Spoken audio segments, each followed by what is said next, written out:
What's up, everybody? Jason, Zombie Collector, and I'm going to be doing a now wrestling pickup video. All these I picked up for a $1, except the very last one I got, including shipping, was like $8, I believe. So it's an autograph of probably my new wrestling crush, if you will, but not crush the wrestler. That would be kind of weird for me. But anyways, with that being said, Indiana's own Ruby Soho, used to be Ruby Riot. Almost all these cards are canvas cards from either 2022 or last year, 2021. This is of Britt Baker. Shout out to Because I'm Carlos. He's got your girl all wrapped up right there. Or I should say, she's got your girl all wrapped up. So my girl, I'm a Ruby Soho fan also. I'm a homer. She's from not too far from here, actually, where I live now. I'm from Southern Indiana, but I live in Central Indiana now. Anyways, she's not from too far from that area. So Ruby Soho, she's getting a lot of story time right now with the new kind of like Outsiders thing. Kind of have the thing they did with back in the day with NWO and Kevin Nash and Scott Hall. They're kind of doing the whole thing with the females. So Ruby Soho's kind of in the middle of that.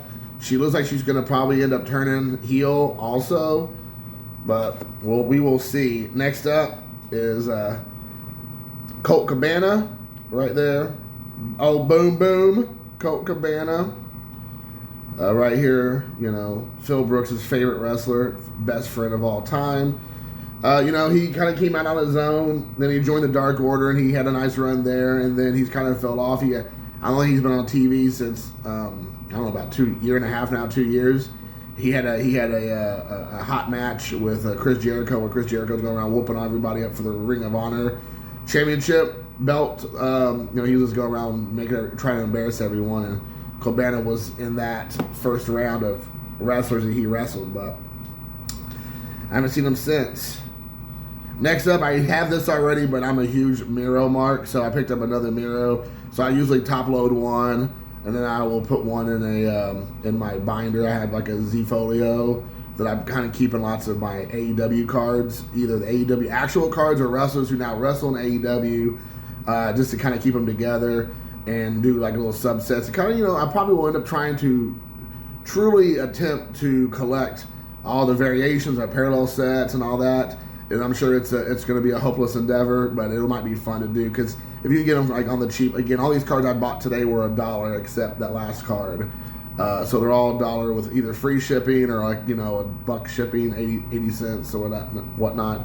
So Miro used to be Rusev back in the day. Then we have let's see here.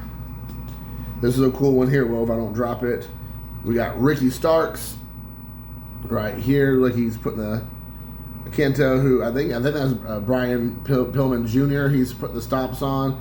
Ricky Starks, he started out hot again at the beginning of the year. At the end of last year, kind of cooled off a bit. He had a program with Powerhouse Hobbs, is also right there in the picture. Oh no, I'm sorry, that's Brian Cage actually. They look so much alike. But he had a Powerhouse Hobbs thing they did there towards the beginning or towards the end of last year and early this year. And then he went on to do he went on to do MJF, which is what he should have stuck with. He should have kept it with the MJF storyline, because quite frankly, Ricky Starks is one of the few people that can kind of go toe to toe with MJF on the stick. And they had a hell of a match. They had a hell of a lead up to the match also, but then it was like a one and done. They should have stuck with that, quite frankly. And then he's been kind of in still going on right now, kind of like in a program with the JAS, Jericho Appreciation Society, and that's just kind of like been stale, quite frankly. And they should just get that over with as fast as possible and then move on for everybody's sake. I feel like he's lost a lot of steam there.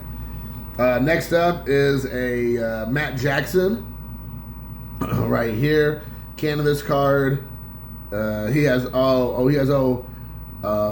PPA there, Pretty Peter Avalon, Pretty Peter right there. He's got him right there. I never heard of the Young Bucks until AEW. I never heard of them, didn't know anything about them, didn't really know much about Ring of Honor or New Japan, to be honest. But AEW's done a hell of a job bringing me into the wrestling fold to truly understand a lot of these other promotions and enjoy their product as well. And So I do like the Young Bucks quite a bit. Maybe I'm not a huge Young Bucks mark or anything, but I do enjoy them. I like that they just don't care. I appreciate that. This one I got, I think, for free because I don't show where I bought this card, so I don't know if someone sent this to me on accident or they were just trying to be nice and throw another card in there. I don't know where this came from, but it is a Rey Fenix canvas card from this year, or last year, I should say, 2022. And I'm not for sure who he has all wrapped up here. I can't tell. I think it's someone. I think it's from one of the Young Bucks. But again, I like Rey Fenix and his brother Pentagon. Lucha Brothers, I do like that tag team. They've kind of been off TV for a while recently. I think they actually just came back this past week on Dynamite, now that I said that. But Rey Fenix, man, he does not care. He will put himself on the line, his body on the line. One of my favorite wrestlers who 100%, just like Miro, has just disappeared, and like they kind of beat him so much he kind of lost his staying power and like his intimidation. And we talked about this, me, myself, Carlos, Joey, and then also who else? Scott was in there, Scott Spalding, and then oh my gosh, who else is? Steve Purple GT is Lance Archer right here. He has the blade. He's like, look, he's getting ready to crush Blade's head. But Lance Archer, a verifiable, like legit monster. He's like 6'7" or 8. I mean, huge guy, great shape. I mean, he's a big old dude. And I mean, he kind of just kind of gets jobbed out, kind of like Miro there towards the end. Like Miro's had like, some high profile matches like Lance Archer, and they end up getting beat by guys that are half their size, they're gonna strap rockets to the other dudes, and these guys are having to be like, they're big tough baddies they have to beat. So it's kind of been unfortunate for that. But my new girl, and I knew about her in WWE, but I don't really follow WWE, so I didn't really get to appreciate what she could do. She's made a complete 180 since she's gotten to AEW. She's now the Women's Ring of Honor World Champion. She used to go by the name Ember Moon, but now she goes by, I believe her real name is Athena. And I got this Athena autographed card as Ember Moon, numbered out of 99. This is 20 out of 99 on Topps Chrome, I believe, or Topps Finest. But this is a great looking card. Ember Moon is my new girl. I should say again, Athena. But I really like Ember Moon, again, Athena. Before when she first came out, I liked her look. I thought she had a cool. She does crazy things with her hair, her outfits.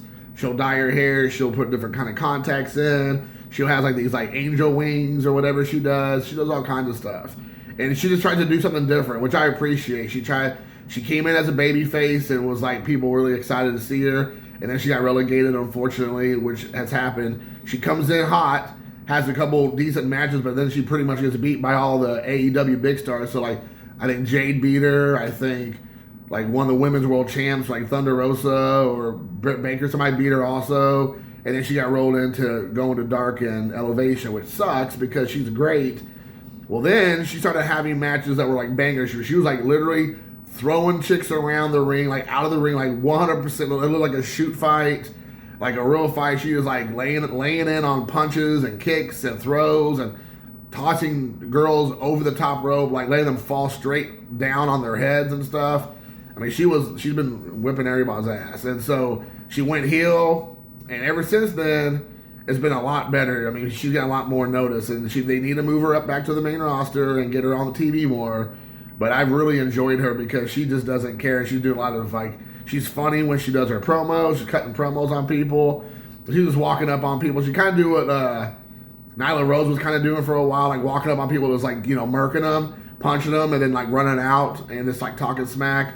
So it kind of has that vibe going. But anyways, I really like Ember Moon, a.k.a. Athena.